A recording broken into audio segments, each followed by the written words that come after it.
Bonjour à toutes, bonjour à tous. Je suis Fiona Radkoff, IAIPR d'anglais. Une question qu'on vient de me poser et que je trouve très intéressante est: est-ce que je peux parler tout le temps en anglais dans mon cours? Donc la réponse est oui. Mais il y a quelques conseils que je voudrais donner pour vous aider à ce que ça se déroule bien. Le premier conseil, c'est que je vous conseille dès la première heure de cours, ou à partir du moment où vous l'avez décidé, de coller un petit mot dans les cahiers en français pour que les parents et les élèves comprennent exactement votre démarche. Puisqu'en fait, ça m'arrive de temps en temps de recevoir des plaintes de parents ou de chefs d'établissement, parce que eux, les chefs d'établissement, reçoivent des plaintes de parents d'élèves dans lesquelles ils disent: ce professeur d'anglais, il parle tout le temps l'anglais dans sa classe.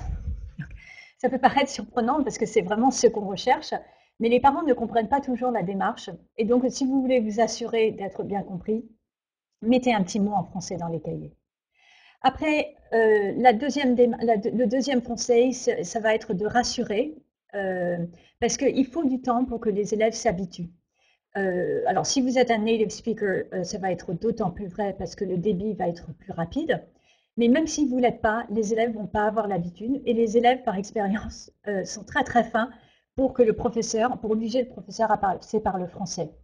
Donc, si vous voulez vraiment utiliser cette technique-là, que moi je trouve une excellente technique, qui n'est pas obligatoire, mais qui est excellente, euh, il va falloir beaucoup rassurer et faire comprendre aux élèves que au début, ils ne vont pas tout comprendre, mais qu'au bout de 3 semaines, ça va aller beaucoup mieux. Un autre conseil, bien sûr, ça va être d'articuler plus, d'utiliser le lexique si possible que les élèves connaissent, de passer par des synonymes, beaucoup de dessins et de gestuels, et de profiter des autres élèves dans la classe qui comprennent pour qu'ils traduisent. Beaucoup sourire, parce que c'est pas toujours évident pour les élèves, mais si vous avez le sourire et vous le faites avec enthousiasme, eh bien ça se passe nettement mieux. Comprendre évidemment que les élèves peuvent pas tout comprendre. Et donc, pendant la première période où ça se déroule, ne jamais noter ou pénaliser les élèves parce qu'ils comprennent pas. Euh, je vous conseille, à partir du moment où vous le décidez et que vous le collez dans les cahiers, de faire un time-out en français avec la classe pour leur dire en français, pas seulement l'écrire, mais aussi le verbaliser, leur expliquer pourquoi vous le faites, les rassurer. Et si les élèves viennent vous voir en fin d'heure, eh bien, et qu'ils vous parlent en français, alors si tout se passe bien et que l'élève est capable de comprendre, vous lui parlez en anglais. Mais s'il ne comprend pas, et ben dans ce cas-là, vous lui parlez en français. Voilà. Donc, quelques petits conseils pour que le cours en anglais se passe tout en anglais.